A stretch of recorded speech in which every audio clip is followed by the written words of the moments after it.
importante, así como el radiólogo. Los reportes son un instrumento para que el médico pueda optar por el mejor manejo de esa patología. Por ende, como primer punto de introducción, vamos a referir que la dilatación del tracto urinario se observa en aproximadamente el 1 y el 2% de los exámenes de ultrasonido prenatales, los cuales tienen una correlación en relación a las evaluaciones de las patologías de dilatación en los pacientes postnatales.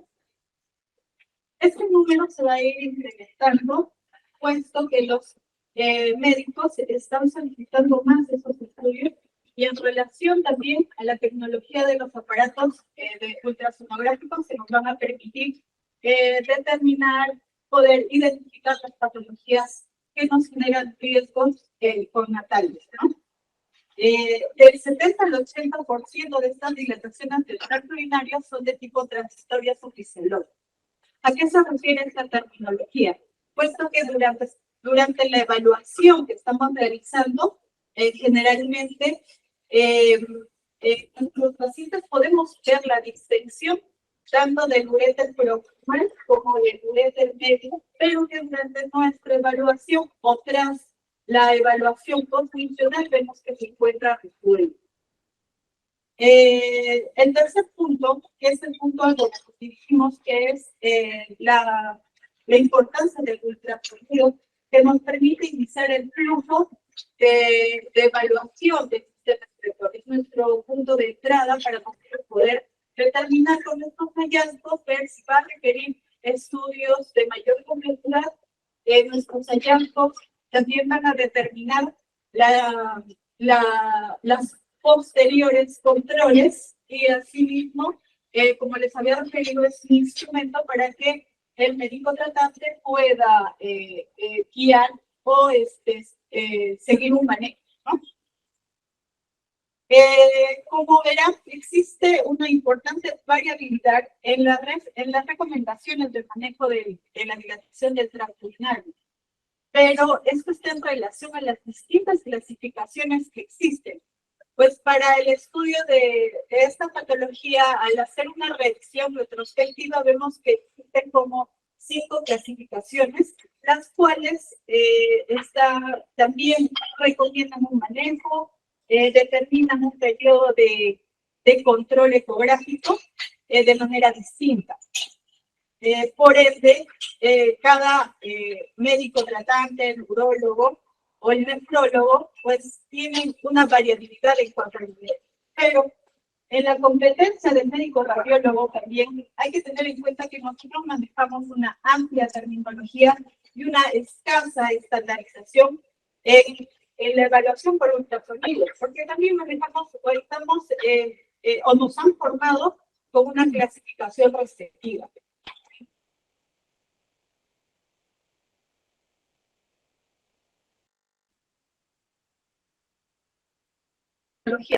Este efecto es de un estudio que se realizó y podemos evidenciar que los podemos compatibilizar con las diferentes denominaciones que nosotros o informamos o hemos dado lectura en informes en los cuales hemos hecho controles, ¿no? Como la caliecacia, la hidronecrosis, la hidroureteronecrosis, la pelviectasis. Entonces, lo que busca esta nueva clasificación es reducir todo este número de terminologías y acortarlas solamente definiéndolas como dilatación. Dilatación del sistema pielocalicial, excluyendo los términos de dilatación de cálices mayores y cálices menores, como lo vamos a ver posteriormente, y solamente valorar la dilatación de la pelvis renal en los parámetros que les voy a mencionar.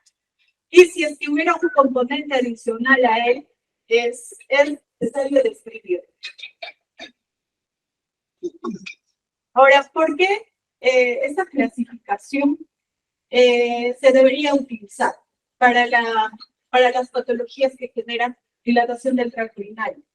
Pues estas, básicamente, tras un consenso, lo que van a hacer es estratificar y categorizar el riesgo de desarrollar uropatías cognatales, bajo el contexto de orientar el manejo y el manejo de las distintas partes del equipo médico.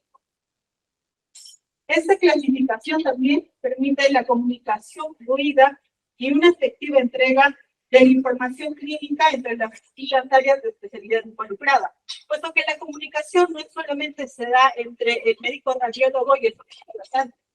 Posiblemente este paciente vaya a tener un tratamiento quirúrgico donde nuestros amigos, los médicos cirujanos, van a tener que tratar a este paciente, verificar sus estudios, y si nosotros manejamos un lenguaje no estandarizado, digamos que vamos a poner piedras en el camino. También estos pacientes van a ser evaluados por otras subespecialidades, para lo cual aplicar esta clasificación nos va a ayudar mucho. Al tener nosotros un lenguaje más sistemático y al unificar estos resultados, van a ayudar también a las investigaciones futuras y a los posibles cambios que pueda tener esta clasificación. Vale la pena recalcar que hay estudios prospectivos que se están realizando, en los cuales refieren que la aplicación de esta clasificación pues está dando muy buenos resultados en cuanto al manejo de estas preguntas. ¿Qué es lo que se hizo entonces? En el 2014, la Journal Pediatric Urology nos presentó esta clasificación de la dilatación del tracto urinario prenatal y postnatal. La presente exposición está en relación a la dilatación del tracto urinario postnatal, puesto que el prenatal compete a un área gineco-obstétrica que posteriormente la vamos a tratar. Entonces, las sociedades americanas de radiología, pediatría, Sociedad Americana de urología, todas han quedado en un solo consenso, ¿no? En los cuales nos piden que valoremos estas 6 categorías para hacer una adecuada valoración del tracto urinario. El diámetro anteroposterior de la pelvis renal, la dilatación calcial, el grosor parenquimatoso, la apariencia del parénquima renal y la dilatación ureteral y las anormalidades vesicales. Si bien es cierto, están estas, no están en un orden de importancia, pero sí en el caso de los radiólogos, que nos permita una especie de listado para que no excluyamos ninguna de las categorías y de esta manera podamos llegar a clasificarnos para un adecuado manejo de los. Vamos a hablar de la primera categoría, que es del diámetro anteroposterior de la pelvis intrarrenal, en la cual tenemos que obtener una imagen transversa. Es en esta imagen como lo ven plasmado donde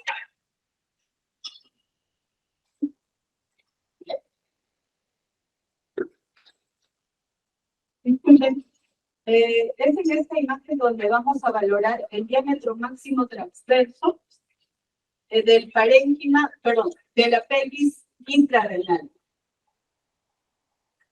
Esta clasificación nos menciona que el diámetro considerado patológico es mayor a 10 milímetros. Como pueden ver, este es un ejemplo en el cual hay que tener en cuenta que la distribución anatómica que pueden generar estas dilataciones nos pueden confundir, y en el ejemplo que les estoy presentando nos podría generar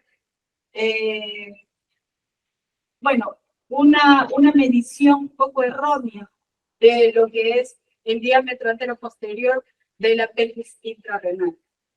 Entonces, para evitar esto, lo que se tiene que hacer es ubicar los bordes parenquimales, trazar una línea tangencial, y este vendría a ser el diámetro anteroposterior máximo de la pelvis intrarrenal, ¿no? Porque a veces la anatomía está tan distorsionada que no sabemos dónde empieza o dónde termina la pelvis intrarrenal y dónde comienza la extrarrenal, ¿no?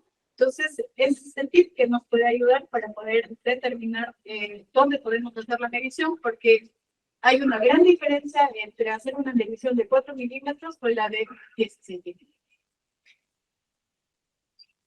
En cuanto a la dilatación calicial, que solamente es la terminología que vamos a utilizar y excluir la dilatación de pelvis mayor o menor, queremos centrarnos en que la terminología simplemente sea la de determinarse dilatación central y dilatación periférica.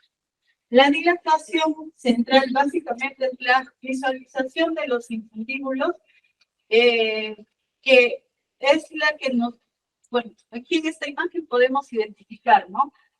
Los infundíbulos que básicamente nos están refiriendo que estamos frente a una dilatación calicial central.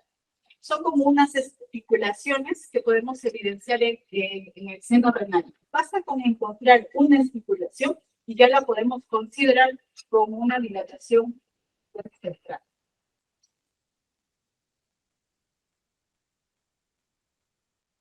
En cuanto a la dilatación calicial periférica, vamos a ver dos morfologías, ¿no? Una en copa y otra redondeada. La morfología en copa significa que hay líquido alrededor de la pirámide renal, y si esta se mantiene constante y presente, va a generar un borramiento de la partícula renal.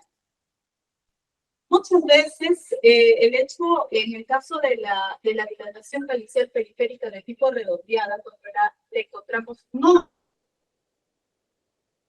Entonces, al encontrarla, ya vamos a ver unos cambios a nivel de grosor del parénquima y también imágenes físicas que nos indican que hay una alteración en el parénquima renal. Como pueden observar, esta es un ejemplo de cómo son las... Bueno, este es un ejemplo de las dos líneas centrales. Nos puede hacer visualizar la dilatación calicial periférica en copa, mientras que las laterales en la misma imagen.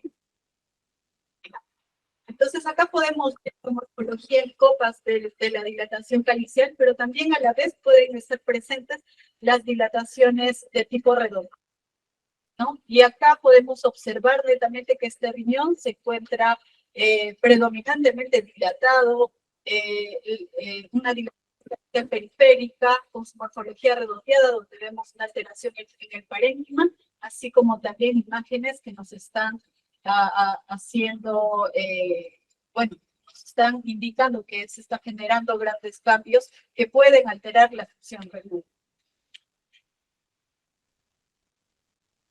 Entonces, el consejo es que si nosotros visualizamos copas o cálices redondos, deben ser catalogados como dilatación de cálices periféricos. Ahora, en cuanto a la categoría del parénquima renal, pues esta es la medición más subjetiva, ¿no? En la cual vamos a tratar de valorar si es que existe o no adelgazamiento, si es que el parénquima se encuentra hiperendogénico, si hay adecuada diferenciación córtico-mandibular, y si hay presencia de lesiones císticas que nos estarían indicando que hay una displasia quística. Ahora, como esta es una medición subjetiva, lo que nos recomienda es que hagamos un control con el riñón sano, ¿no? Pero si ambos riñones están tomados, aquí sí va a tener mucha predominancia el ojo del médico radiólogo que lo esté realizando, ¿no? En este caso, los radiólogos pediatras tienen mayor pericia en hacer la evaluación, puesto que un riñón de un bebé es muy distinto, tanto la ecogenicidad como el tamaño del parénquima, así como la valoración de un riñón de un niño de 6 meses con edades mayores. En cuanto a la dilatación ureteral, que es otra de las categorías que nos piden que evaluemos para esta clasificación, nos han dado mayores luces en cuanto a cuándo considerar patológico a un juguete, ¿no? Hay que tener en cuenta que si nosotros encontramos solo dilatación del ureter proximal y medial, pero no del distal, no estamos frente a una dilatación unilateral. Se puede ser, como les había mencionado, simplemente una dilatación fisiológica o que no va a ser considerada. Tiene que estar dilatado el diámetro, perdón, tiene que estar dilatado en la porción distal, ¿no? Y tener en cuenta que esta dilatación tiene que estar presente tanto con la vejiga vacía como con la vejiga llena al momento del inicio de la evaluación.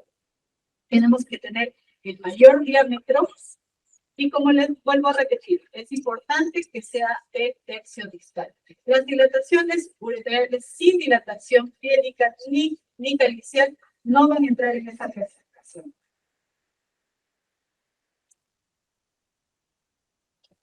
En cuanto a las anomalías de la vejiga, que acá se reúne un grupo de patologías, lo que nos va a marcar si es que hay o no una patología obstructiva es el engrosamiento de la pared vesical, que es mayor de 3 milímetros. También aquí tenemos que evidenciar otro tipo de patologías que pueden estar presentes, como es el ureterocele, la dilatación del uretra posterior, y tener en cuenta que los detritus, los ecos móviles y el remanente urecal no entran dentro de esta categorización. Bueno, acá tenemos la dilatación del uretra posterior. Ahora, el posicionamiento al momento de hacer la evaluación sí es muy importante, y también es importante que lo consignemos en nuestros informes ecográficos, ya que precisamente les estoy mostrando este paper donde se hizo un estudio en los cuales se valoró la dilatación tanto de la pelvis intrarrenal como de si es que existía la dilatación calicial y periférica. Y como pueden ver en el cambio de posicionamiento, muchos niños en los cuales no habían sido considerados dilataciones se han presentado en esta posición. Como sabemos, al tratar con niños es digamos, la verdad va a depender del paciente en qué posición lo podamos adquirir estas máquinas. Tanto que el niño puede, dependiendo de su patología, pues puede estar irritable. Generalmente lo tomamos en la posición supina o prono, dependiendo de la colaboración del paciente. Pero sí es importante que lo consignemos, porque el posicionamiento del paciente, porque incluso puede alterarnos la estratificación que le vamos a dar. Ahora, la estratificación de esta clasificación nos va a presentar 3 categorías. Una categoría que nos va a generar un riesgo para enfermedades congénitas leve, intermedia y severa. Como pueden ver, en todas las categorías figura que debe ser una valoración mayor de 48 horas, puesto que esta valoración se hace para aquellos que los recién nacidos mayores a partir de las 48 horas, porque durante este periodo el bebé está teniendo cambios dinámicos, está generando redistribución de los líquidos, los cuales pueden generar retracción en el sistema urinario que nos puede hacer medidas poco confiables. Entonces, después de nosotros haber valorado estas 6 categorías que les he mencionado anteriormente, vamos a estratificar.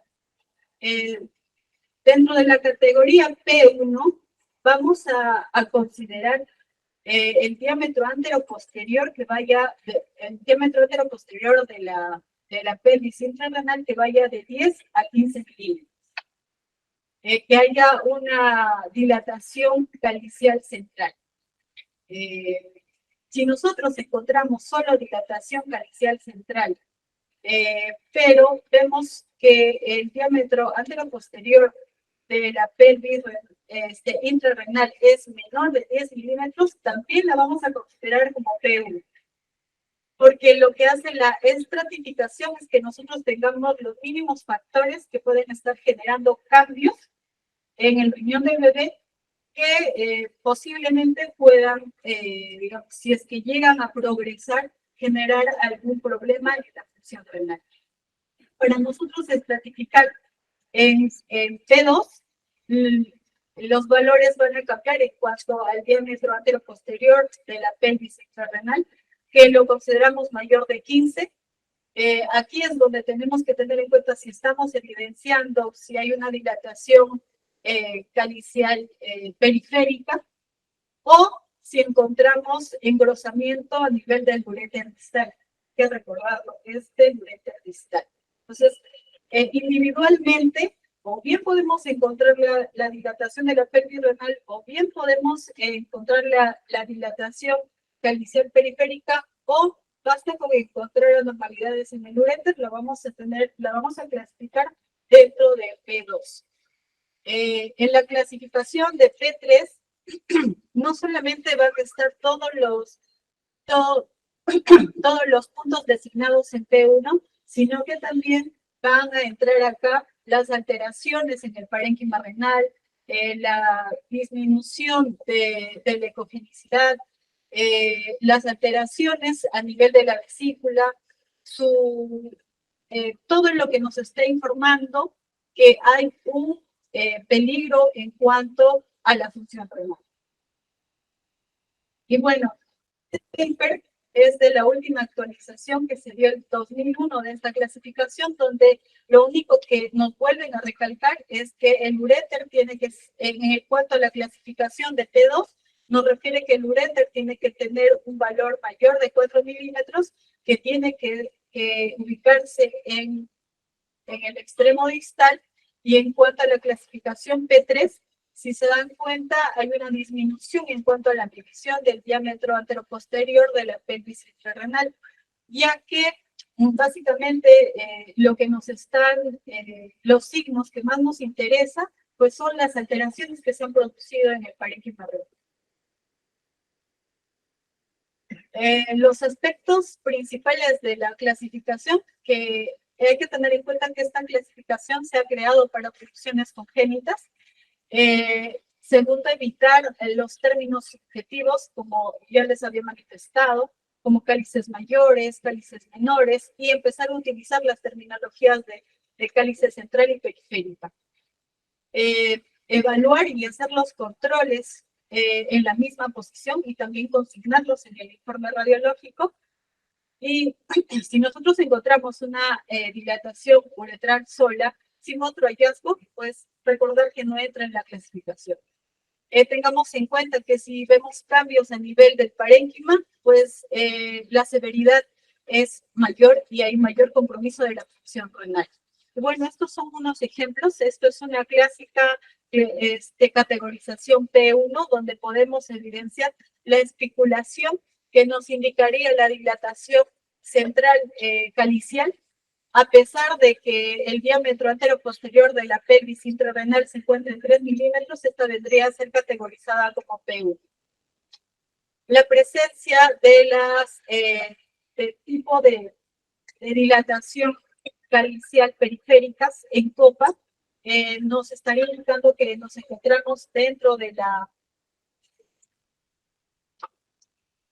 Esta es la dilatación calicial en copa, que a pesar que tengamos nosotros un diámetro anteroposterior de la pelvis renal de 7 milímetros, pues estaría considerando dentro de la clasificación P2.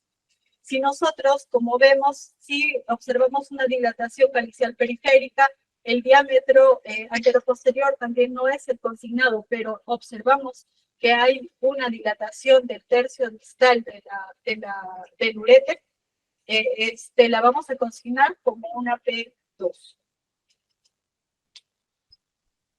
Y bueno, aquí tenemos un ejemplo de la clasificación P3, donde podemos observar la dilatación, la dilatación periférica con una morfología ovoidea, en la cual podemos evidenciar la disminución del grosor del parénquima con un incremento de la ecogenicidad, una distorsión de la estructura parenquimatosa, y además podemos evidenciar en cuanto a la valoración vesical la presencia de ureterocele. Entonces, esta tiene la mayor probabilidad de que nos genere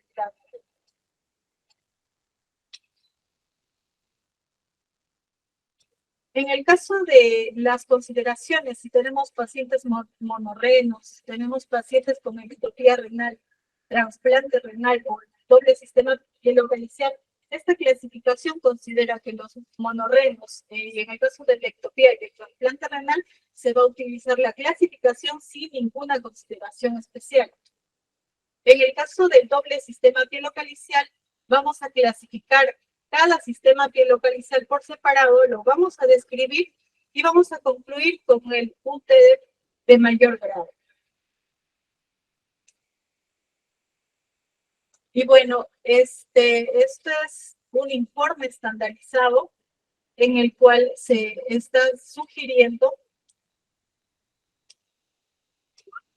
que nosotros, como les había referido en la exposición, nosotros coloquemos la posición en la que estamos realizando el estudio y en el cual se realizó el informe radiológico. Tenemos que, en el cuerpo tiene que estar presente la descripción de los 6 parámetros evaluados en la UTD, la dilatación ureteral y su localización. Recuerde que es en el tercio distal. La clasificación por cada lado del riñón. Siempre consignar la bibliografía para que el médico tratante sepa qué tipo de clasificación estamos usando y pueda dar el mejor manejo. Y en cuanto a la clasificación, a la conclusión, pues la clasificación final que se va a colocar nos va a identificar el riesgo y vamos a describir los parámetros positivos que hemos tenido. Y bueno, este es el esquema de manejo en el cual voy a ser breve y solamente, nos compete en el informe sugerir los momentos en los cuales se sugieren los controles. Y bueno, como conclusión podríamos decir que la clasificación UTD integra 3 categorías principales de las alteraciones ecográficas. El sistema de graduación utiliza el modelo simple de progresión y la estratificación se basa en hallazgos de mayor severidad. Hay evidencia actual de una adecuada correlación con el riesgo de desarrollo de neuropatías postnatales y eventual necesidad de resolución quirúrgica. Y bueno, eso sería todo. Muchas gracias.